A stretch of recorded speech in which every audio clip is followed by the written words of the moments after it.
अस्सलाम वालेकुम की हाल है ठीक हो तुहाडा अपना भरा मोहम्मद यार फतेहाना YouTube channel Faizan village vlog 555 ਨੂੰ ਸਬਸਕ੍ਰਾਈਬ ਤੇ ਲਾਈਕ ਜ਼ਰੂਰ ਕਰਨਾ। ਅਸੀਂ ਅੱਜ ਬਾਬੇ ਜੀ ਹੋਰਾਂ ਦੀ ਆਵਾਜ਼ ਦੇ ਵਿੱਚ ਨਾ ਮਿੱਠੀ ਆਵਾਜ਼ ਦੇ ਵਿੱਚ ਸਾਈਂ ਸ਼ੇਰ ਪਾਕ ਫਤਿਹपुर शरीफ वाले अल्ले फामिया ढोला ਦੇ ਚੰਦ ਫਿਕਰੇ ਸੁਣਨੇ ਆ ਤੁਹਾਡੀ ਖਿਦਮਤ ਵਿੱਚ ਪੇਸ਼ ਕਰਨਾ। ਆਓ ਬਾਬੇ ਜੀ ਹੋਰਾਂ ਕੋਲੋਂ ਸਾਈਂ ਸ਼ੇਰ ਪਾਕ ਦੀ ਕਾਫੀ ਸੁਣੀ।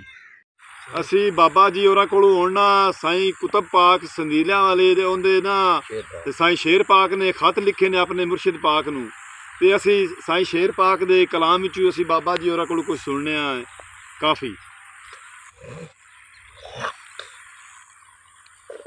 अल्ले भामिया ढोला सत्या में कबाने तेरे रावो बरेंदे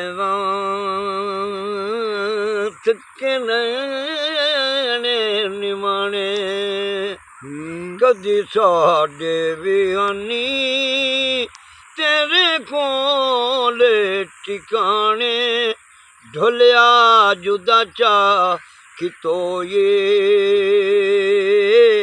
बच्चे खोले न भाने फिर फिक्रे अंदेशे पिता खून जिगरदा हिजरे तेरे वे ढोला तन मन पिया सड़दा आवड़ वेड़ मेरे तू संजाए हरदा इको पीवण वे ढोला कौड़ा गोटे सबरदा से सानी तू साडा दूजा और न कोई तेरी वादा तो कोलों ढोलक कसरात होए आदे आमद विच वे फरक ना रखे रोई मीमदा ओला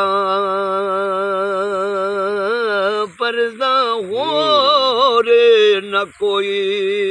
वाह जी वाह। अल्ले कैनू कोले सुनावा गाल दिल दियां गल्लां कैनू कोले सुनावा रुलदी वेच जंगल दे कुंजा वांगू कुरलावा पक्षी गोशे जकली मैं नीरे वहावा लल नामो तो आडा